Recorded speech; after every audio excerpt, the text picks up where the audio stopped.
Old Rajendra Nagar के coaching centre में 3 छात्रों की मौत के बाद एमसीडी का ताबड़तोड़ एक्शन। अवैध रूप से बेसमेंट में संचालित हो रहे 13 कोचिंग सेंटर सील। राष्ट्रीय महिला आयोग ने भी बेसमेंट हादसे में 3 अभ्यर्थियों की मौत के मामले में संज्ञान लेते हुए आप विधायक दुर्गेश पाठक को तलब किया। 2 अगस्त को सुनवाई। ओल्ड राजेंद्र नगर हादसा मामले में कोचिंग संचालक अभिषेक गुप्ता और कोऑर्डिनेटर देशपाल सिंह को 14 दिनों की न्यायिक हिरासत में भेजा गया। ओल्ड राजेंद्र नगर कोचिंग संस्थान हादसे मामले में दिल्ली हाईकोर्ट में जनहित याचिका दाखिल। याचिका पर जल्द सुनवाई करने की गुहार लगेगी आज।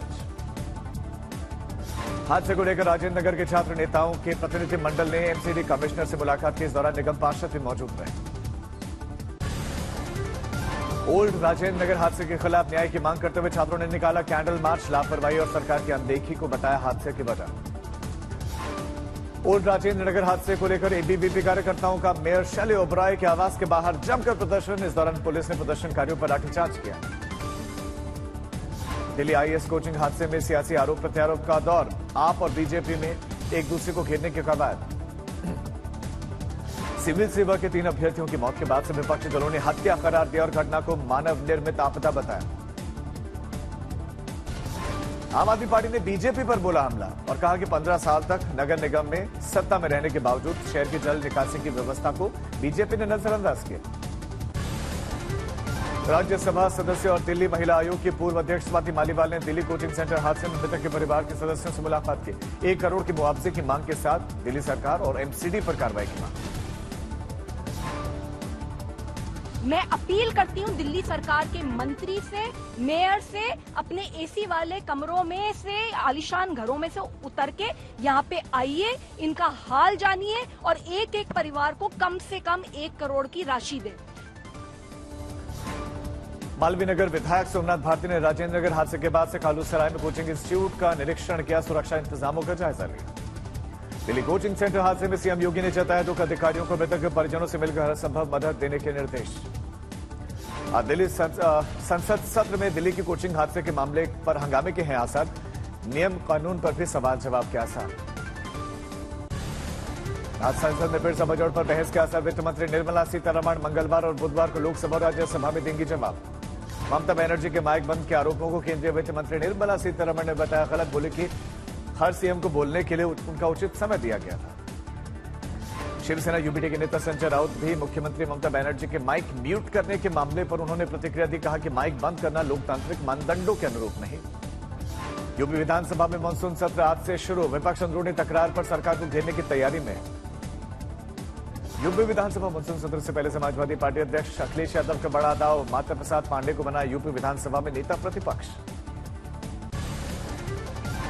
यूपी विधानसभा में विपक्ष के नेता के रूप में नियुक्त होने के बाद माता प्रसाद ने दी प्रतिक्रिया। बोले कि सरकार द्वारा उपेक्षित वंचित लोगों के मुद्दे उठाने का प्रयास करूंगा। मुरादाबाद में काट सीट से एसपी विधायक कमाल अख्तर को बनाया गया मुख्य सचेतक। प्रतापगढ़ से विधायक राकेश कुमार को विधानसभा का उप सचेतक बनाया। चुनावी रणनीतिकार से राजनेता बने प्रशांत किशोर का बड़ा ऐलान। 2 अक्टूबर को करेंगे राजनीतिक पार्टी के गठन का ऐलान। जन स्वराज के पदाधिकारियों से बातचीत के दौरान खुलासा। केंद्र द्वारा लाए गए 3 नए कानूनों के खिलाफ आज टीएमसी ला सकती है विधानसभा में प्रस्ताव। केंद्र का ध्यान आकर्षित करने के लिए प्रस्ताव को विधानसभा से पारित कर राष्ट्रपति को भेजा जा सकता है। मनीष सिसोदिया की जमानत याचिका पर आज सुप्रीम कोर्ट में सुनवाई। शराब घोटाला मामले में आरोपी है सिसोदिया। दिल्ली के बीजेपी मुख्यालय में पीएम मोदी की अध्यक्षता में बीजेपी शासित राज्यों के सीएम की बैठक। नई शिक्षा नीति, इकोनॉमी जैसे मुद्दों पर चर्चा।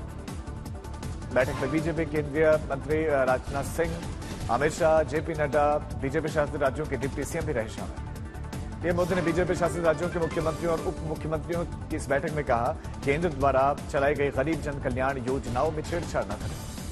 बैठक के दौरान $5 ट्रिलियन इकोनॉमी के लक्ष्य हासिल करने पर हुई चर्चा। पीएम के विकसित भारत के लक्ष्य को हासिल करने पर दिया गया जोर। बैठक में शिक्षा मंत्री धर्मेंद्र प्रधान ने कहा नई शिक्षा नीति पर चर्चा के साथ प्रेजेंटेशन। महाराष्ट्र के सतारा में भारी बारिश के बीच में कोयना बांध में शिवसागर जलाशय में पानी छोड़ा गया। प्रशासन ने नदी के किनारे रह लगे लोगों को सतर्क किया। गंगोत्री धाम में गंगा के तेज बहाव में बहा एक आश्रम। किसी तरह की जनहानि की खबर नहीं। एमपी के श्योपुर में बारिश के चलते उफान पर पार्वती नदी। श्योपुर में राजस्थान से कटा संपर्क भी। नदी किनारे बसे गांव में बाढ़ का खतरा बन रहा है। एमपी की छिंदवाड़ा में बाइक सवार के लिए देवदूत बनी पुलिस। तेज बहाव में बह रहे चालक को बचाया। एमपी के सीहोर में बारिश के चलते नर्मदा नदी का जलस्तर बढ़ा। जिला कलेक्टर ने नदी के किनारे न जाने की अपील की। महाराष्ट्र के पनवेल में भारी बारिश के चलते मुसीबत, जल भराव के चलते लगा जाम, आवाजाही प्रभावित। सुकमा में लगातार 10 दिनों से हो रहे लगातार बारिश के बाद मुश्किलें, जिला मुख्यालय से 100 से ज्यादा गांव का संपर्क कट गया।